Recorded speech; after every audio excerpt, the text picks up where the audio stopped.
सफाईमध्ये झालेल्या भ्रष्टाचार संदर्भात काही कागदोपत्री पुरावे आणि व्हिडिओ शूटिंग मी माननीय सभागृहाकडे आणि माननीय आयुक्ताकडे सादर केले होते. त्यानुसार माननीय आयुक्तांनी चौकशी समिती नेमली. त्या चौकशी समितीने काल एक अहवाल माननीय आयुक्ताकडे आणि सभागृहाकडे आमच्या सादर केला आहे. त्या अहवालात त्यांनी स्पष्टपणे असं नमूद केलं की ही संपूर्ण प्रक्रिया जी राबवली आहे ही पूर्णपणे चुकीची आहे आणि यातल्या अधिकाऱ्यांच्या ज्या काही चुका आहेत, ज्या त्यांनी ठरवून केल्या आहेत, जाणून बुजून केल्या आहेत, याची देखील त्यात त्यांनी तशी नोंद केली आहे. त्यामुळं मी सर्वप्रथम या चौकशी समितीचं मनापासून आभार मानतो. या चौकशी समितीनं फार पारदर्शकपूर्वक फार बारीक गोष्टीचं यात सगळं अवलोकन केलं आहे आणि त्यांनी जो निष्कर्ष काढला आहे त्यात त्यांनी या खात्याच्या प्रमुख नगर अभियंता म्हणून ज्या प्रभारी आहेत अकोलकर मॅडम यांनी हा प्रस्ताव ठेवताना ज्या चुका केल्यात त्या जाणून बुजून त्या मक्तेदाराला आर्थिक लाभ पोहोचण्याच्या दृष्टीने केले आहे असं त्यात स्पष्टपणे क्लिअर उल्लेख आहे. आता चौकशी समितीनं जो अहवाल दिला आहे त्यात त्यांचं म्हणणं आहे की त्यांनी किमान 40% जे एस्टिमेट रेट आहे त्याच्यापेक्षा 40% जास्तीचं दर त्यांनी त्याला तांत्रिक मंजुरी दिली नगर अभियंतानं. त्यामुळं जे एस्टिमेट मूळचं होतं म्हणजे ह्यांनी आता कन्फ्यूजमध्ये आहेत की मूळचं एस्टिमेट DSR पकडाचा कोणता, जो 4/100 पकडाचा आणि ह्यात सगळ्यात हाईट आणि आश्चर्याची गोष्ट अशी आहे.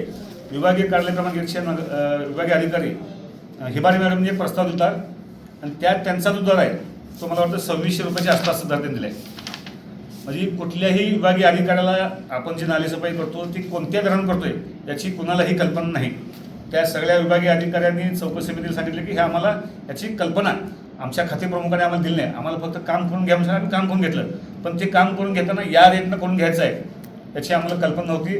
त्यामुळं झोनकडं जो मंजूर मग काम करत होता तो ताशी 2200-2600 या दरानं करत होता, कारण प्रत्येक झोनचा दर हा वेगवेगळा आहे.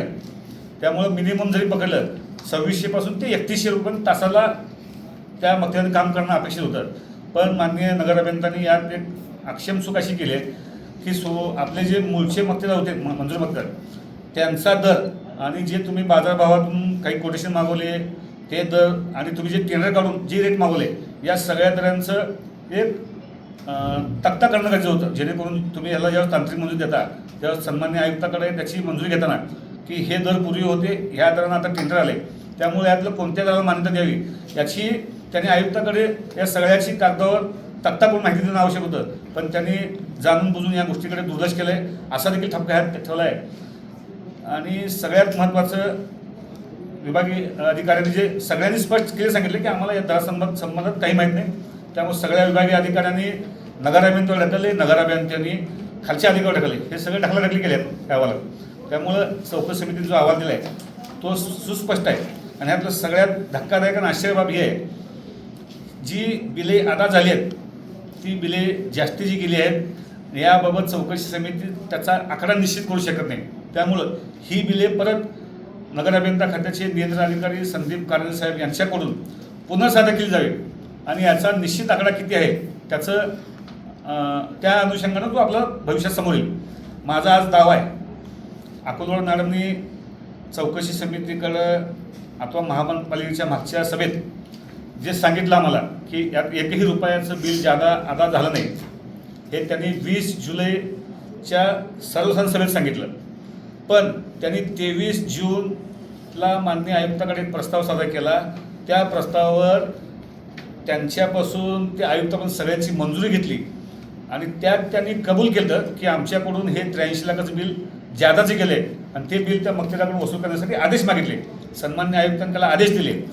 दरम्यान यावर मी लक्षवेधी घेतली, चौकशी समिती झाली. लक्षवेधीत त्यांनी उत्तर दिलं की एकही रुपया जादा दिले नाही.